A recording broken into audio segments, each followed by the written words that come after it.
Whoa! The microphone is working. Test, test.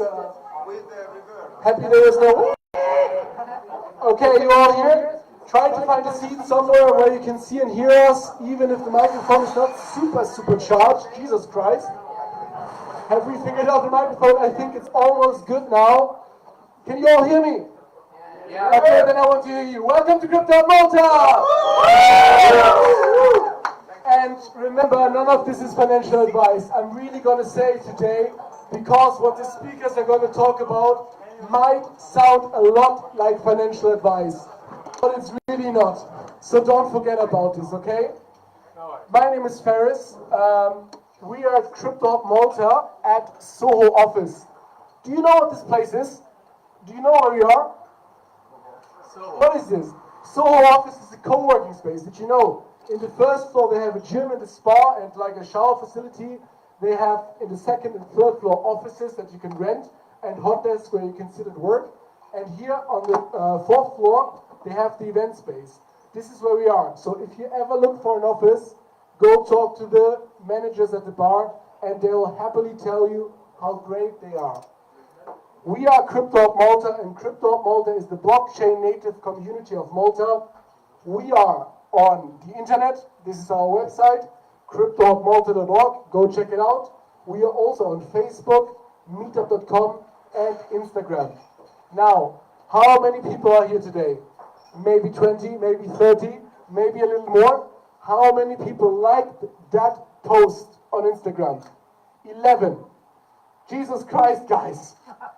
Every week we do this, it costs nothing. Just go and click once per week, please. It would mean the world. And it would also help other people to find this place.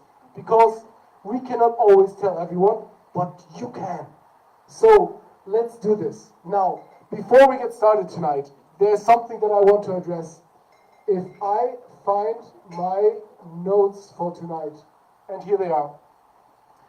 So, Charlie Munger is a person who did not like Bitcoin, but he's also a legend, an investor, and he passed away today.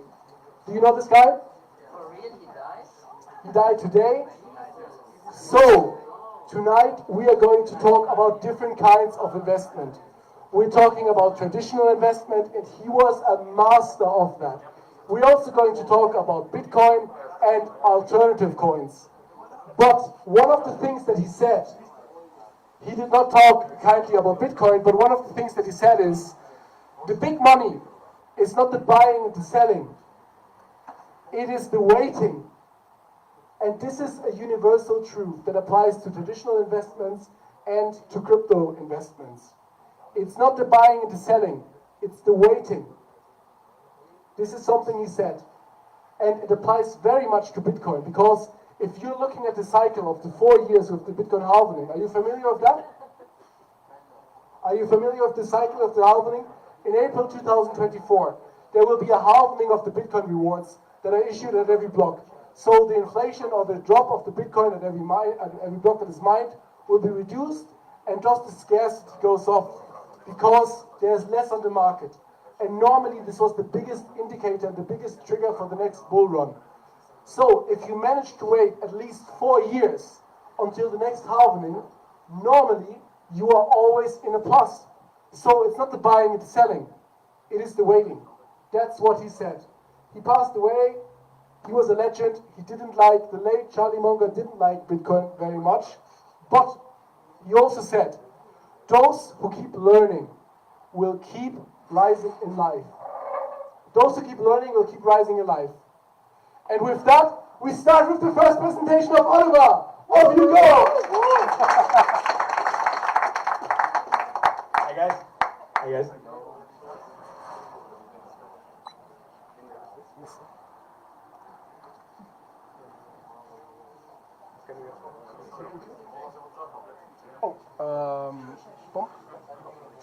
Hi guys. So, thank you for having me here today. It's a real pleasure to connect with a group full of finance and tech enthusiasts. And before we dive into the heart of our presentation, a few words about me.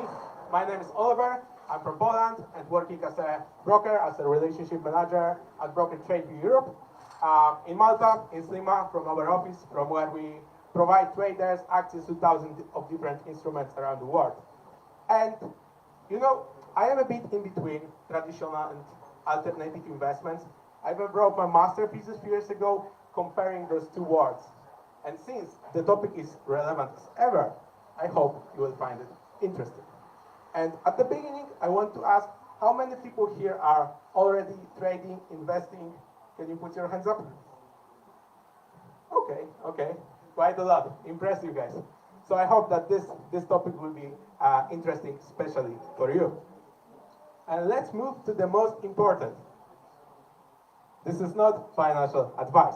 Sorry guys, classic disclaimer as always. And you know, I will not give you a secret tips on how to become billionaire very quickly, how to drive Ferrari or Lamborghini. No. However, I will try to give you a better picture of few financial instruments from which you can draw your own conclusions.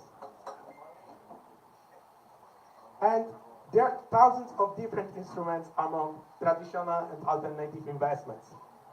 So of course, it's impossible to cover everything in a short presentation. That's why I chose 3 instruments to highlight. Firstly, S&P 500, which definitely can be considered as a representative of traditional investments. The index is a collection of 500 largest companies in the US.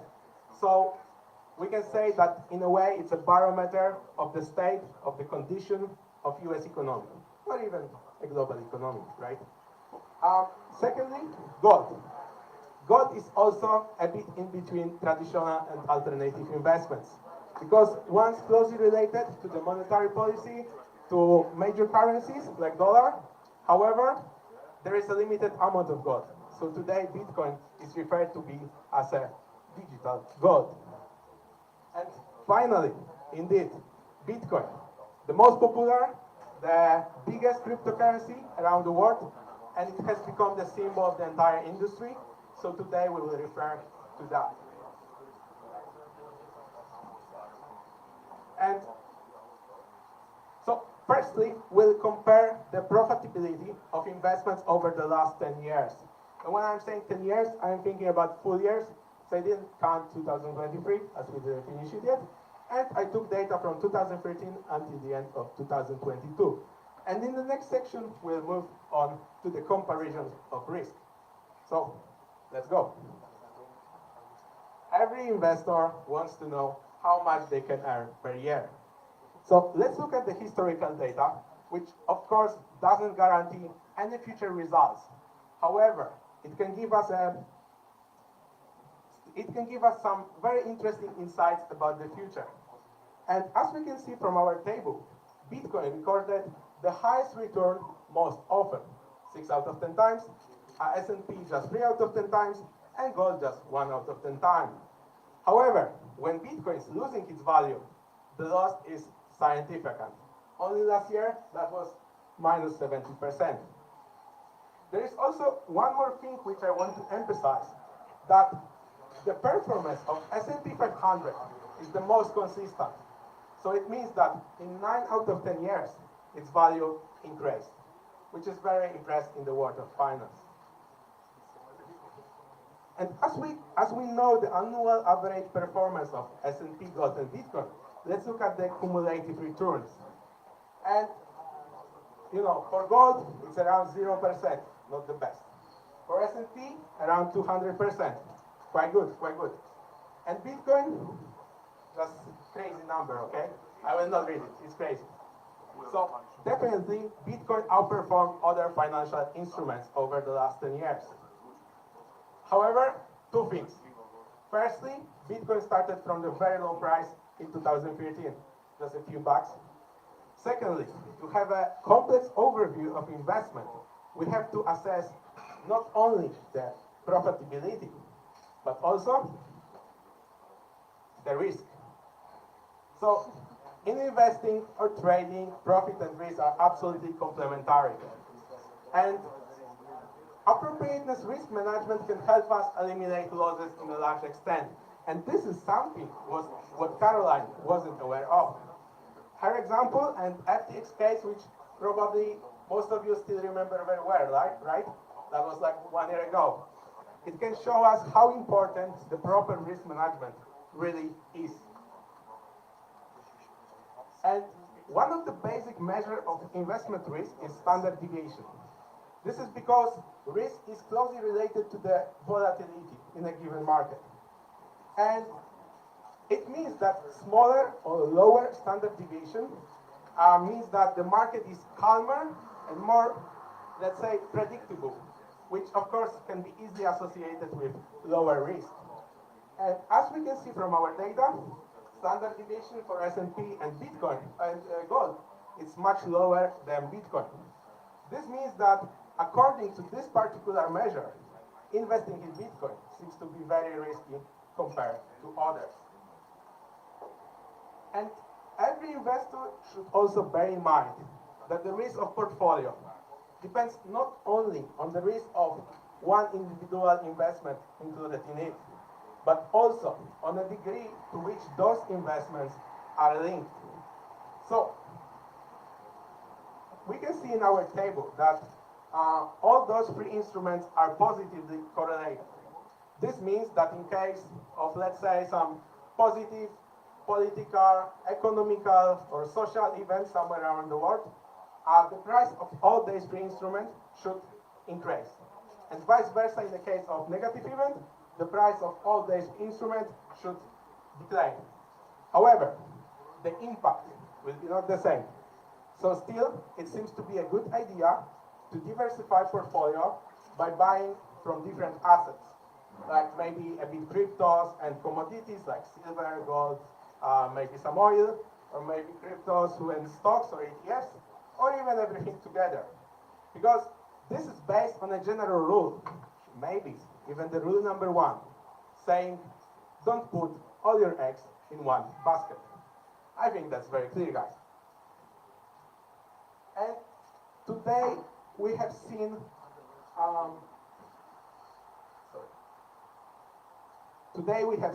a number of statistical metrics and numbers that allow us compare better financial instruments.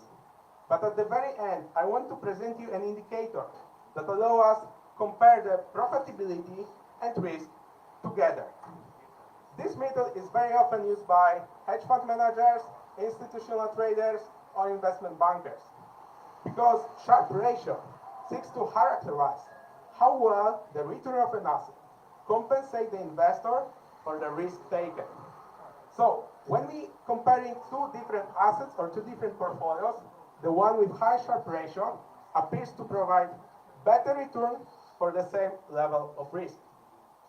And as we can see here, even despite very high risk on Bitcoin, still, that was one of the best investments over the last 10 years.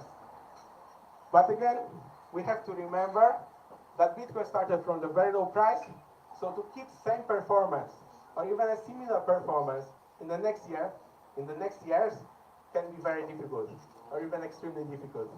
That's why, in my personal opinion, it's always good to diversify to find our own risk-profit balance. Thank you, guys. That was a pleasure. Here you have a QR code to my personal LinkedIn, to Tradeview Europe, where I work. And if you are interested in investing or trading, just contact me, let me know, and I will try to give you the best possible conditions on the market. So thanks again, and that was a pleasure.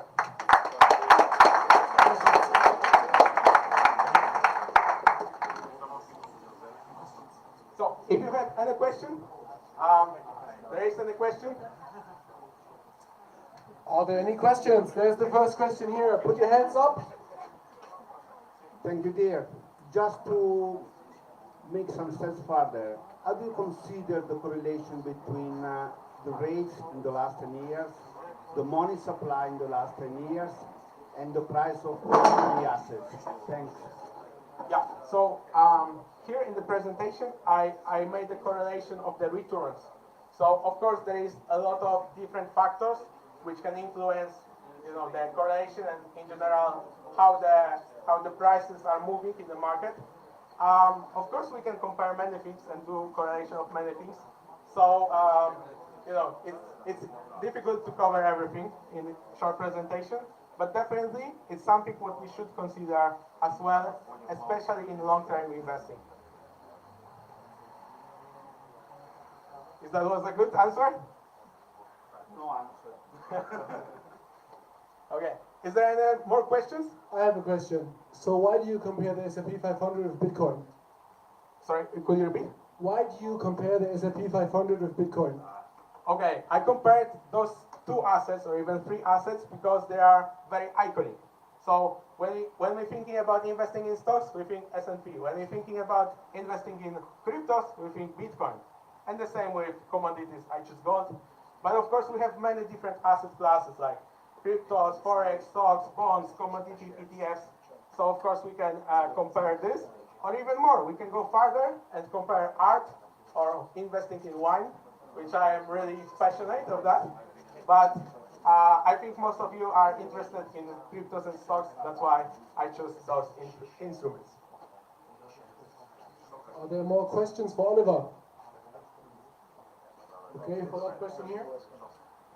I have another one that is, you push me on this issue a lot.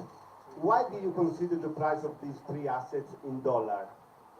Because you're talking about three assets, but instead you're talking about four, because you make the price of those in dollars.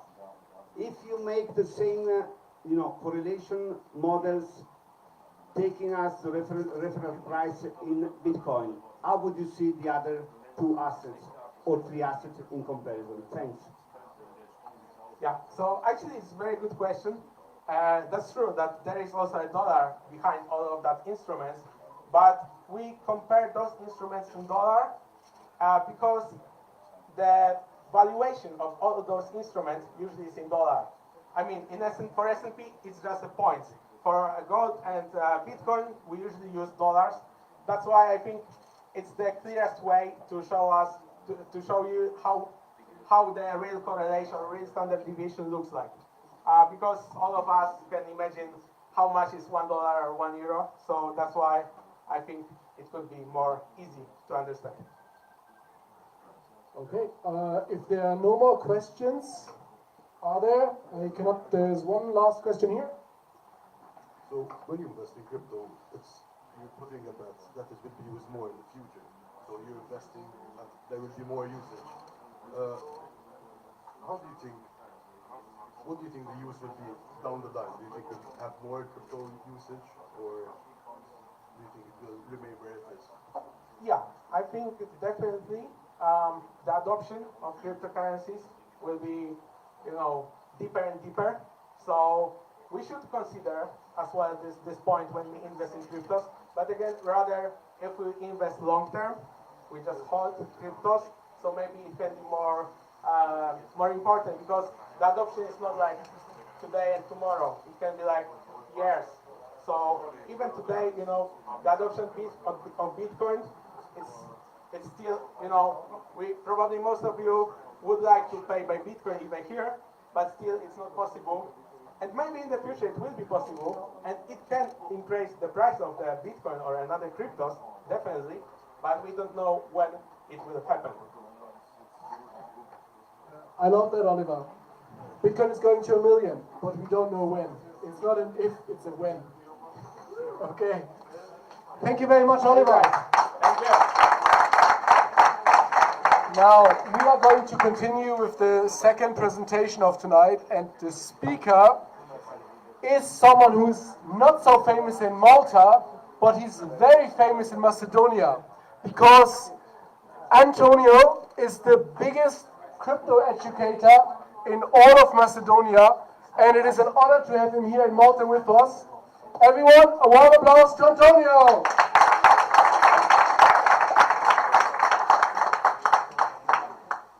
Now, on the start, I would like to introduce myself. I am Antonio Gjorgiev. Currently, I do not work in the crypto industry, so full disclosure. And as everybody else, this is not a financial advice, as you know. But if you don't mind, before I start, I would like to answer your questions, if you don't mind, because there were your question about the dollars and your question about the crypto. If I can, because this is a bit different view. So why dollars? Dollar is currently, like it or not, still the reserve asset, practically value of the world, right? So everything trading right now is still in dollar. And if you're choosing any other value right now, let's say euro, yen, choose whatever you want. Everything is in decline when you compare it to the dollar right now. So the trade in the world, everything is represented in dollar. Doesn't matter if it's crypto, if it's, I don't know, gold, or let's say S&P 500, NASDAQ, whatever you name it, everybody is comparing it in dollars because still it is the reserve currency of the world.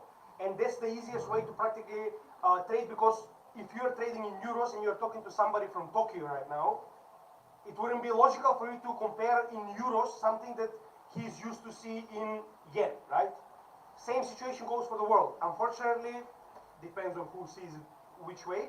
The dollar is still the reserve currency, and for now, definitely everything will be measured in dollars. And regarding the crypto, so you know how it depends how you see it. Sorry? Okay, so you guys can hear me? Yes. Depends how you see it. Why? When you see it from a traditional point of view, when we have people that are, let's say, investing in the traditional finances, crypto is still, you know, this the black sheep on the side. When you see it from the people that are early adopters in crypto, it's a completely different situation. Why? Because this is a disruptive technology that is coming and taking over the world. You mentioned Charlie Munger, right? So why do you think Charlie Munger made so much money? Because, for example, they are the first ones that saw the potential of Coca-Cola, right? So they bought when nobody actually wanted to buy Coca-Cola stocks, right? Same situation here. By waiting to practically get a global adoption, what's going to happen? When the global adoption comes, you're going to be already too late. It's the same with the normal cycle of Bitcoin. When nobody talks about Bitcoin, this is when you buy it, right? But when everybody starts talking about it, as people are saying, when your grandma asks you, what's this Bitcoin thing? Then it's too late. So practically already my friend missed the train. Unfortunately, that's how it works. So in this case, I will just tell you this. Regarding this kind of technology, would you wait until they tell you on the TV that you need to buy it? Or you want to buy it before they tell you? That's up to you. But again, not a financial advice. Now, to my colleague that he was actually talking about traditional finances comparing to the king of crypto, which we know is Bitcoin, we're going to go one step further. So we're going to talk about Bitcoin and altcoins. Now, just for us to practically make it basic, first we're going to explain what is Bitcoin and then what is altcoin, because I can imagine maybe some of you have never actually heard about these kind of things. Now, Bitcoin, we all know, I don't think that somebody here doesn't know what's Bitcoin, right? We all know. So it's the king of crypto. This is the first cryptocurrency. It's still the most decentralized and most secure cryptocurrency in the world. And it is practically the first cryptocurrency on the market. Now, the first mover in the market, we all know how important that is, right? When somebody invents something and comes on the market, he's already taking most of the share of whoever is buying this, right? Because he was first on the market. He had the technology. He literally took over the market before whoever comes as a competitor. Same situation goes with Bitcoin. So the altcoin is actually any other cryptocurrency beside Bitcoin that came after Bitcoin on the market. So I can imagine you know some, but please don't tell. Like what I'm going to ask you now, anybody to just give me any altcoin, please don't say Shiba or Dogecoin, please. So can somebody tell me any altcoin that you know? Anybody else maybe knows some altcoin? Flux. There we go, Flux. Somebody else? Very nice nodes. One of the most profitable nodes of last bull market. No? Anyway, we'll get there. So, XRP, there we go. Very nice example of financial, practically this is a cryptocurrency that is considered as a currency for transactions through different borders, but very nice.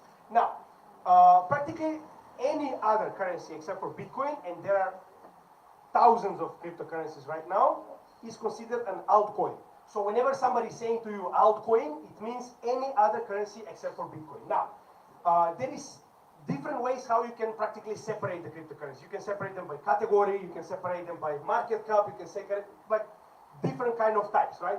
The most important ones are, according to me, the market cap, which is practically how much money is invested, which we're going to talk right now, and the category. So category means what kind of a problem this altcoin is trying to solve in the real world.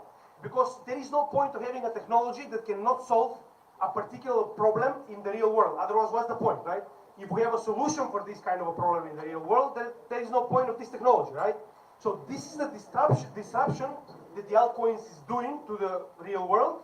And that's why we practically need it. That's why we're investing in it. And this is the second one, which we're going to be paying much more attention right now, because I've seen a lot of presenters here, but almost nobody is speaking about the financial potential of this kind of, let's say, investment. Now, as I said, this is not a financial advice. This is just my point of view of how, for example, you can invest in the cryptocurrency beside Bitcoin, because most of the people are talking Bitcoin, Bitcoin, Bitcoin, Bitcoin. Now we're going to see what's the potential of investing in Bitcoin and in the altcoins as everybody else except for Bitcoin, right? So for us to understand this, we need to understand two things. First is the market capitalization, which is the total dollar value of all the shares of a company stock, but since this is not a company stock, it's the case of Bitcoin or any other cryptocurrencies of all the coins that have been mined. So you know that any cryptocurrency, no matter if it's Bitcoin, Ethereum, Polkadot, Cardano, whatever you prefer, they have a certain amount of coins which are practically in circulation that we are using to trade, to invest, to buy, to hold. Anybody has a different way of using it. On the other hand, this is very similar to a company stock. This is how you're going to understand it better. Let's say that Apple did, I don't know, 100,000 stocks, right? So practically what they did is they did 100,000 stocks that they're going to give to you in exchange for money, which later on they want to use to, for example, make the business bigger, I don't know, make the production bigger, from which profits you want to get something back, right? This is the way, this is the reason why you're investing in stocks. So you're buying part of the actual company. Think of it this way. In the case of altcoins and Bitcoin, by buying this kind of coins, you're actually buying part of the technology. So the difference is that when you're buying Apple stock, this is just a number on a screen. Why? Because you're buying it, and if something happens to wherever you're keeping it, because this is not like a non-fungible token. Let's say you're buying on El Toro, one of the most popular in Europe. This is like a special exchange where you can buy stocks. If something happens to El Toro, you are left with nothing, right? If you don't go over there and buy it in an actual written form, you don't have anything. The difference between stocks and cryptocurrencies in this case is you can actually have it on your own ledger. In this case, practically, you actually own the part of technology. So whatever happens to exchanges or anything else, you actually own the part of the technology beside where you bought it from. So where we're going from here. Now, this is how it practically works for you to understand the correlation between an actual company and practically altcoin or any other crypto technology. Practically, you're buying part of the actual technology. Now, the second part is the circulating supply, which means how many of these coins or tokens are actually put in circulation for you to actually trade, buy, hold, and etc. Now, in this case, for us to actually understand how the price works, what we need to do is we need to divide the actual market cap, how much money is invested in this project, by the circulating supply, how much coins there are in right now circulation around the world. This is, for example, one of the pages that I'm using for this reason, which is CoinGecko. There is plenty of them. That's why I put like several examples. Coin Market Cap, Coin Paprika, you name it, there is plenty of them. Now, why do you need these kind of pages? Because they actually help you to do this. You don't need to bother yourself to actually do the math yourself. They already have done it for you. Now, as you can see, over there it's already inputted the actual price of the coin and the actual market cap. So they did it, you don't need to bother yourself. If you want to check it, click on any of these coins and you can actually see the statistic of the coin itself. How much it has in market cap currently and how much is the actual supply that people are trading between themselves. Now, where do we go from here?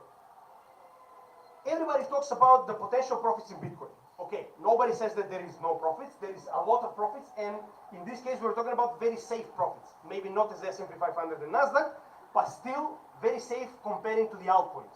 Now, this is where we come to the point that we need to practically see how much of a risk you're willing to take when we're talking about disruptive technology. Now, before I continue, I will just tell you this. You know who are the most rich people in America to this day? The people that invested in the actual railroad when it was not connected to from the east to the west coast. But at that time, if somebody told you we're going to build a railroad to Indian lands, where we need to go with practically an army behind us just to build a railroad, they will tell you you're crazy, right? So practically you're ahead of the curve. You're understanding that by building this thing that is not there and it's needed, you're going to be ahead of everybody, you're going to own it. So you're going to have a monopoly over it, right? The same situation goes here. This kind of technology will be used in everything. We're not talking about finances because most of the people think that this is going to be only finance. No, it's going to be used in everything. You can find today technology in the crypto that can be used for online storage, that can be used for transaction, as he said, for example, XRP, through borders without any disruption. You can find any kind of possibilities in this technology, but we're not going to talk about it today. What I wanted to say is that by seeing this thing before it happens, you would have been very rich right now. Not a lot of people did that. That's why I have this cycle where you can see the whole price of the beginning of Bitcoin to the current time where we are right now. Now, what I want to show you here, the thing I'm trying to explain to you is the diminishing returns. As my colleague already mentioned, the diminishing return means that more money gets into any kind of capital good, it starts practically losing the potential gains it can do. Why I'm saying this? So as you can see over here, I already marked the bottoms and the tops of every cycle of Bitcoin so far. We're not going to talk about halving cycle. We're going to talk about economical cycle where we determine the lowest and the highest point in a certain time frame. Now, as you can see over here, the first cycle, which nobody even know about, let's be honest, who here invested in 2009? If you did, you wouldn't be here, right? So in this case, the first cycle, they managed to do 317,000%. So if you did invest $1 in Bitcoin, you would have had, at the end of this cycle, $370,000, right? Now, if you go further on, you can see that in every cycle, the percentage of gain was actually diminishing. Second cycle, 59,000. Third cycle, 11,000, almost 12. And the last cycle from 2019 to 2021-22, 2,100%. It still beat any capital good that you can find in the traditional market because it's still new on the market. So there is not a lot of money entered in the Bitcoin, right? Now, for you to see how much money enters, so you can understand the correlation between the gains and how much money entered, the first cycle, we're not going to count this cycle because over here, again, there is no cycle. People just invented it, right? So the first cycle, which is practically this one with 59,000, Bitcoin gained $13.6 billion of market cap. That was the top where we got 59,000%. The second one, we retraced from 13 to 2.3 billion, and then we jumped to $323 billion in this cycle. So this is how much money entered in Bitcoin, how much money was invested in Bitcoin. The next cycle, again, we practically did a correction to 56 billion, and then we went to 1.27 trillion, which was the top of 2021 bull market. Now, what we need to understand here, we already have the bottom. So I think everybody here can agree, whoever is investing, the bottom was done. That was practically during this year at the beginning, let's say. And we went to $320 billion. Now, do you see where this goes? Which means we cannot expect that from here we're going to do like, I don't know, 500,000, right? Like this is one of the things that people need to understand when we're talking about investment in crypto. As you can see, the diminishing returns are continuing, right? So whatever we expect, we're not going to expect even 2,100%. Now, this is where we go to the altcoins. This is where we need to understand what is the potential next step in investment in the crypto industry. Because the altcoins, as I said, from a point of view of technology, this is a completely different subject we're not going to approach today. We're going to talk about the market cap of these altcoins, because every one of these altcoins has their own market cap. I'm going to go back just to this so you can understand. So as you can see on this list, you have different kind of altcoins, which again, we're not going to discuss. It's a lot. If I continue, we're going to be here 12 hours.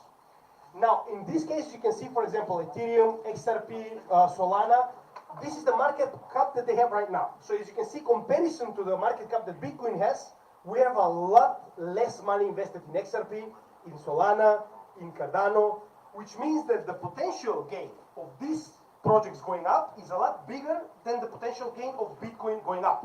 I'm not saying don't invest in Bitcoin, I'm saying that you need to diversify your portfolio so you can practically adjust the risk to the potential gains in the next bull market, whoever wants to invest, obviously. Now, we go to the point that we need to explain what kind of cryptocurrencies are there depending on the market cap that they have. The first one, as you can see, is the blue chip. That's how it's called. Now, this is a technology project that already proved their place in the cryptocurrency. In this case, the ones that I already mentioned are actually blue chip. Ethereum, XRP, Solana, Cardano. That's why, because They have more than $10 billion invested in these projects, which means that a lot of people actually believe that these projects will grow, that they have a practically place in the world, that they really have some kind of a problem that they are solving. Now, as you can see, this goes further down. As I said, if you go to these pages, you can find on the 5,000 page some kind of a coin with market cap of, I don't know, $3,000. But the most important ones, as you can see, the next one is the mid cap, which is from 1 to 10 billion. They have the small caps as well, which are below 1 billion. And this is the three, let's say, categories that if you look at this chart, these are the three categories that you can see over here as well, right? Because Bitcoin went through this cycle as well. If you've been following, let's say, the last bull market, we had outperformers like Solana that just showed up that bull market and literally blew the place off, like 5,000% gains, right? We can see this is nothing new. This happened before on the market. Just the problem is in which of these cycles of diminishing returns the altcoin is actually in. Because we can see that more money come into the altcoin, more it loses from potential value in the future. Obviously, we're not talking here like, for example, AVAX was currently adopted by JP Morgan, believe it or not, and Citi, and was adopted, and it was like crazy gains for one day, 70%, right? So in this kind of cases, we're talking about a fundamental analysis of something completely changing the whole surface that we are currently used to, right? These kind of cases, they always give you different kind of gains. We're talking about normal cycle where we don't have this kind of explosive news. So in this case, what I'm trying to, let's say, get to is how you practically differentiate your portfolio. Now, this is a classical way of differentiating your portfolio, where you need to decide, if you're investing obviously in the crypto sector, how much of your portfolio you want to put in the lowest risk, which is actually the lowest reward, which is normal for everybody that is investing. In this case, we're talking about, let's say, investing 50% of your portfolio in Bitcoin. Why? Because we know Bitcoin is not going anywhere. For sure, it's not going to go to zero, as much of those gold and whatever lovers. This is just a wet dream. But it's not going to be the only cryptocurrency in the world as well. This is also a wet dream of the Bitcoin maxis. So every one of these, let's say, cryptocurrencies that prove themselves and then find a proper place for them in the society will eventually succeed. Just the problem is how much it's going to succeed, which is something that you need to practically find out. But when we're talking about the market cap, this is how it looks like in a normal portfolio. Then let's say you allocate 30% to medium risk, which is actually the above 10 billion market cap coins. Then we have 15%, which is, let's say, the mid cap, which is 1 to 10 billion. And then we have the very risky 5%, which is the small altcoins. In this case, is up to, let's say, $1 billion. Now, there is a lot of people that for sure have heard, let's say, less bull market. You've heard this phrase, Lambo, right? To the moon, for sure you've heard it, right? So what this is about, the problem with the microcap cryptocurrencies, which are actually the most rewarding ones, is finding a gem. That's how they put it this way, the YouTubers.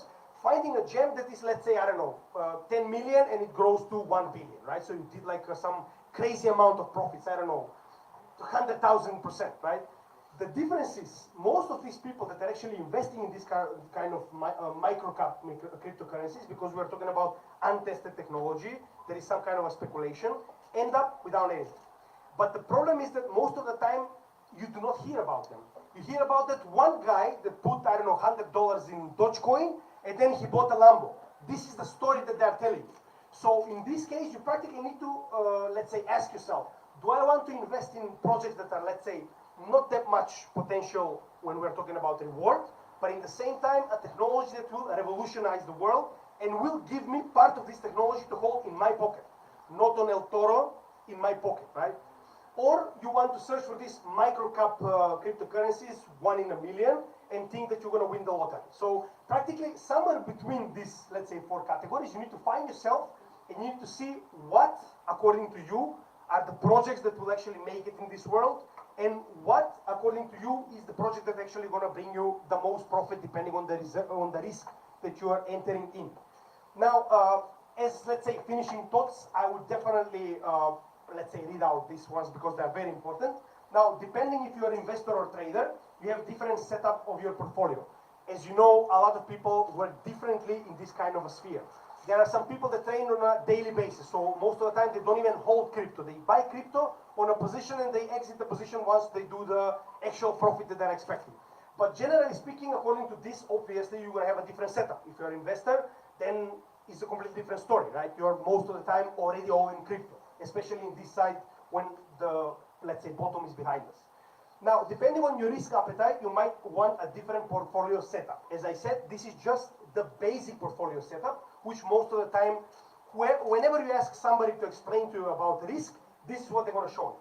But it's up to you to practically do your own investigation, your own research, and to see what, according to you, is the risk that you want to take in this kind of a situation. And again, don't forget, this is a disruptive technology, something that is coming to change the world.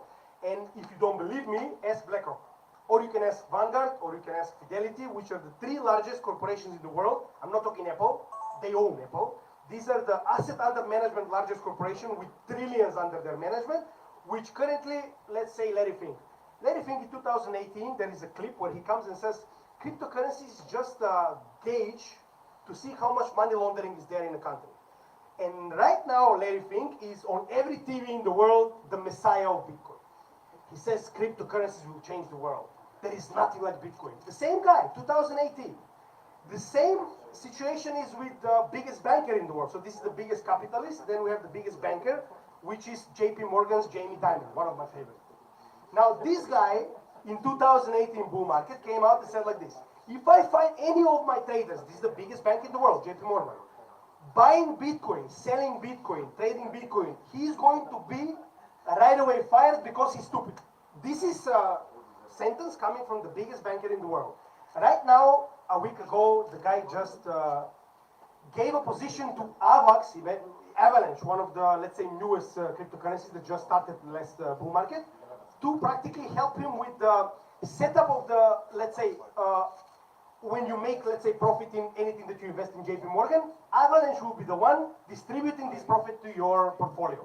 The same guy, 2018, I'm going to fire anybody. The same guy right now, and they even have their own ledger called Onyx, which is a private ledger, but still, don't trust what they say, see what they do.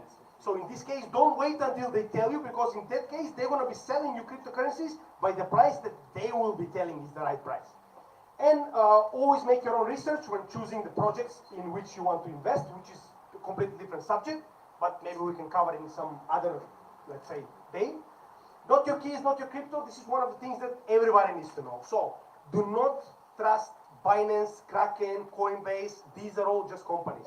Keeping your crypto in this kind of companies is the same like keeping money in the bank.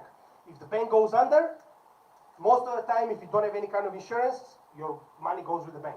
If Binance goes under, no matter how CZ is good or bad, your money goes with CZ. So in this case, keep your crypto safe on a cold wallet. And just for you to know that I'm not bullshitting you, this is practically how I show my channel, what I invest in, when I invest in, and how I buy. So these were my buys. As you can see, I've been buying since June. Practically all these buys are actually until I have allocated 100% of my portfolio from the previous bull market. And these are the projects, as I was saying. This is the second type of, let's say, categories, I would say, that you can actually differentiate the cryptocurrencies under. As you can see, there is a lot of different categories in which the cryptocurrencies are helping the world solve particular problem. As you can see over here, we have store of value, which is obviously Bitcoin, but there is PAX-G as well. Most of the people think that only is Bitcoin and that's it. This is a stable coin connected to the price of gold. Then you have digital currencies, the same that the gentleman said, XRP, we have others as well. Exchange coin, Internet of Things, which is very important for the world. DeFi, lending, borrowing, IE, metaverse, etc., etc. But this is a subject for some other day. So I think that you've enjoyed my presentation, I hope. And I think that I did my best. I hope that you maybe will call me next time. You never know.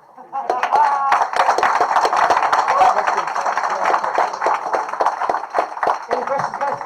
Please. What are Antonio, your strong opinion? First question, but I want to say, this sounds a lot like financial advice, man. It sounds a lot like financial advice. Just my opinion. As you can see, I'm not bullshitting you. Everything is here.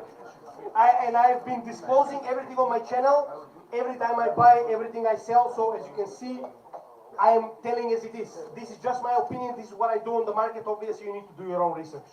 Well, First question here. Please. Thank you. DeFi, you intend to increase the portfolio because right now Speak in it's... the microphone, please. Yes, of course. Thank you. So, DeFi, right now it's 0%, right? You intend to increase that area. What's happening? So, why is it like this? I'm going to tell you. I have the strategy of differentiating my portfolio as the bull market progresses. Why is this like that? As you know, every technology has its, let's say, champions. In this case, for me, from what I've seen for the last two bull markets, the champions are the layer ones. We're talking about Ethereum, we're talking about ADA, DOT, Solana. Why is it like that? This is the infrastructure that builds the next crypto, or as you name it, all these categories. So in this case, what I did is because the same champions of the cryptocurrencies right now, which are the layer ones, are also the biggest holders of money currently. The biggest large, let's say, the market cap of these currencies is the biggest. So for this reason, I am currently holding this amount in the layer ones, which will be differentiated later on as we progress in the next bull market. Because comparison, let's say take Aave in this case for DeFi, one of my favorites. The market cap is very small. So if anything happens, this is how you practice. This is what I do to minimize my risk on this market. I do invest in the biggest coins right now, the blue chip, to minimize the risk of potential fall down. Why? Because you never know when you're going to have a black swan event. This is an event like COVID, let's say, right? Or a new war, or anything that can practically crush all the markets, not one. Like, for example, if currently the war in Palestine and Israel escalated, and we're talking about blockages of, let's say, delivery of oil, all the markets crash, including the most risky ones like cryptocurrencies. And if I do hold biggest part of the portfolio in the layer ones, they will crash the least. Because you know how they say, when Bitcoin sneezes, the whole market practically catches a cold. Why they say this? If Bitcoin loses 2%, most of the time the altcoins starting with the layer ones, they use 4%, but the rest they start losing more as the market cap is smaller. Why is this? Because everybody that is thinking the same way, they say, you know what, if something like this happens, I'm going to change everything from the smaller caps to the bigger caps to prevent this kind of loss of my portfolio. So I do not sell, I just keep my, let's say, investment in the largest caps so I can prevent this kind of risk, because we are still not in the full-blown bull market. The halving is not here. So later as we go, I'm going to start differentiating the biggest ones they have into categories. Like, for example, right now I can tell you definitely, I'm going to go for sure in Chilis. This is one of the Maltese projects which is amazing because it's practically sports. This is the champion in this era. If you go down, DeFi, Aave for sure. Everything else practically failed. Aave so far is bulletproof from what I've seen. I'm going to definitely go into Aave as we progress later on. I want to also, let's say, artificial intelligence, for sure I'm going to go into that field because at the beginning practically of this year it showed the potential it has. Especially Agix, for example. Send, Metaverse, for sure. But so far, because we're still in these risky waters, they still are talking about potential global recession and all these things that can crash the market. So for this reason, I'm still there. Sorry for the long time. Sorry. Follow-up question, short follow-up question. Why would you go for XRP? Have you seen what they've done so far? I know, it's one of the most centralized projects, not even a question. If you ask me, in this case, I'm purely profit-oriented. They currently hold a seat on the table of ISO 2022, which means that currently they will be setting the standards for the next banking messaging system, which comes into effect November 2025. And they have seat at the table. These guys currently have a CBDC platform in which 10 countries already are doing sidechain on XRP Ledger for their whole economy. Can you imagine? And you know which these countries are? Russia, Japan, Uruguay, and then we have some smaller ones like Palau and, you know, Marshall Islands. But the biggest ones, can you imagine the whole Russian economy building a sidechain for CBDC on XRP Ledger? And you can check this. They actually came out, they have a special, let's say, how can I say, segment of their company, which is purely connected to this kind of, let's say, projects, right? So tell me that this is not big. In the same time, they beat the, I'm sorry about the next one, they beat the shit out of SEC. So they're coming strong on the next bull market. And let's not forget that they're still champions in over-the-border transactions. So this is the main thing. There is a lot more, plus IPO. They're going initial public offering very soon after the end of the case. Okay, question out there? I don't need the phone, don't worry. Thank you for a beautiful presentation. No, I don't have to scream so loud. Okay. Thank you for your beautiful presentation. I surely learned a lot, especially from the very last slide you did. This is a very handsome compilation and compression of maybe an interesting setup. The first question I had was almost answered about XRP, so I would jump into my second question right away. As you mentioned Solana before, which is a coin that has an impressive growth in the last few weeks, I would say. And if you do invest in this, I'm a newbie, I don't know all the backgrounds, but like I heard that the chain was down 7 times, that they have technical problems. And I mean, how serious can you take a coin which is like not a stable coin as such, but and how much does it matter on your investment ideas and decisions? Thank you for your comment. So practically you want to know more about Solana, right? Okay. Well, As you yeah, can or see- is Avalanche better? Yes, I tell you Avalanche as well. But as you can see the table over there, actually people that are watching my channel, so they know my opinion about Solana, but let me repeat it again. The biggest problem that I see with Solana is, we have projects like Avalanche, which have never failed. They have 100% running time. In this case, you need to consider that these are machines running the blockchain in the background. So it never failed. So far, it's bulletproof. In the same time, Solana was falling once per week. So we had like every week once Solana fall, you know, like ridiculous. For a blockchain, this is like unacceptable. And in the same time, they were saying we are the fastest blockchain, we're doing this, we're doing that. And they were like, can you imagine what's the point of having the fastest blockchain if it falls once per week? Now let's put that aside. Now, can you imagine, they came with there was like a news. Congratulations, Solana haven't fallen for 4 months. What can I tell you guys? Haven't fallen for 4 months. So this is what you're going with? Now, if they have very big institutional backing, I really cannot understand where it's coming from, especially the next thing that I'm going to tell you. This was the darling of FTX. Now, we all know about FTX. The gentleman before showed the risk management team of FTX, right? So we know about what happened there. Now, the problem is that what people still don't know, there is millions of Solana tokens currently, which are locked in the vesting schedule, which will be released over time to FTX. And FTX is currently in bankruptcy procedure, which means that all these tokens that are coming to FTX, trust me, nobody will give these to the people as Solana. They will just turn them into dollars and they will give them as dollars. Take an example, Mt. Gox. Mt. Gox from 2014, finally they started paying out, but they're not paying out Bitcoins. People were expecting they will be paid in Bitcoin. They're paid in dollars, which means it will be liquidated. We're talking about millions of tokens of Solana, which will be liquidated over time to pay whoever actually owes something, in this case, FTX, to their lenders. So again, I'm not saying that this is something that you need to listen to, but these are the reasons why I'm not investing in it, you know? If you compare other projects that are kicking ass, and you compare Solana, which is just practically, they pushed it. FTX pushed it big time. It was ridiculous, last bull market. Out of nowhere comes this blockchain, promises everything in the world, and fails every week. So, and Avalanche, great project. If you ask me, one of the best ones so far, because it never failed. And we're talking about layer 1 solutions. Think of it this way. Let's say, for example, on Solana, there was one game. You can kill me, I don't remember how it was called. But there was a lot of users of this game that say, when the blockchain falls, you cannot play the game. Even if you have something in the game, we're talking about actual capital, you cannot take it out because the blockchain is down.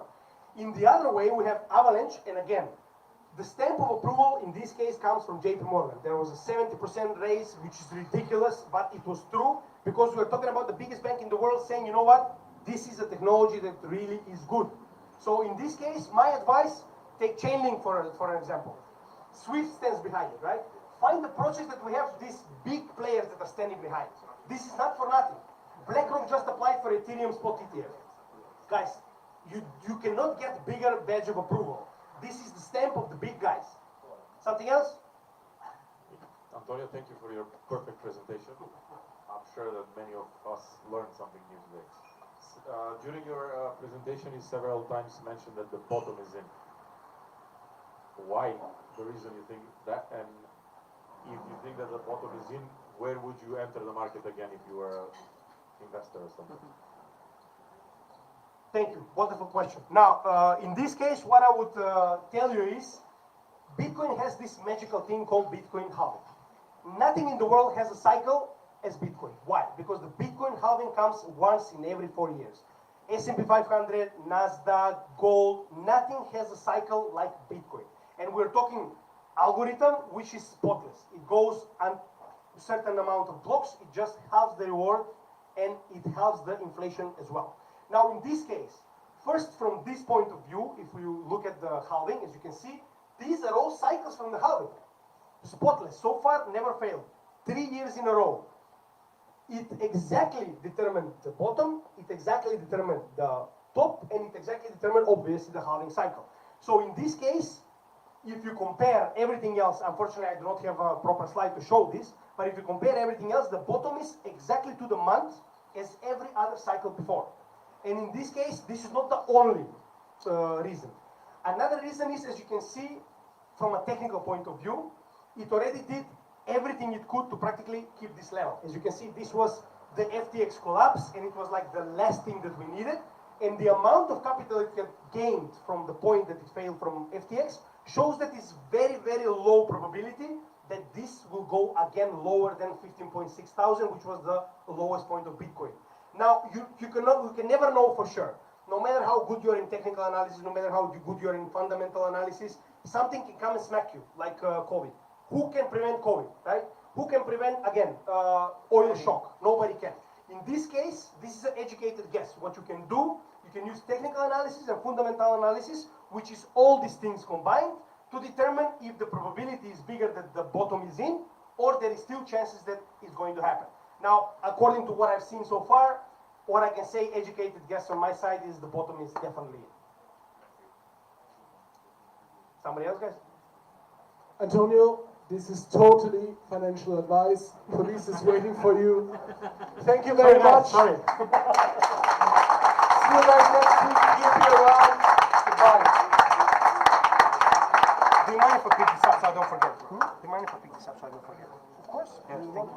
Next time we'll bring it as well. You didn't tell me. My best. Yeah. It took a moment for me to get acclimated to the settings and whatnot. So there's a couple of artsy ones, you know, that this. I'm super happy about this. This is really cool. Thank you. I'm going to put them on the computer now.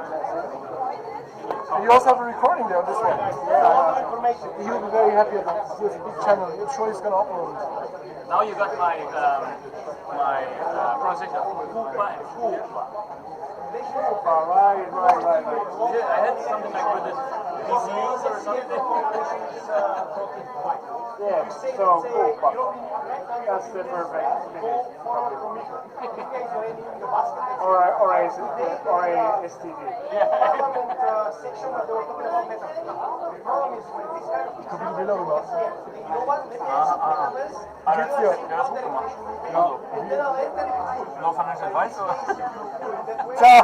There is no run from it. Mega financial advice. It's always bad. You get scared and try to, you know how, you never want to be the first one in, waiting for the hammer to drop. So you say, you know what, I'm going to put everything out, and if I see that the regulation is good, I just put everything in again. So this is the problem. But if you ask me if you're an investor, you don't care. You know that this is going on, so they can regulate as much as they want. You know what, the best part right in New York, they cannot ban it, they cannot take it away from you, they cannot forbid you from using it, so they can do, you know, because we're excellent, for example. You cannot stop it from sending it. If you're in China and I'm here, I can send you at any time. And no law can stop you from doing it. No government.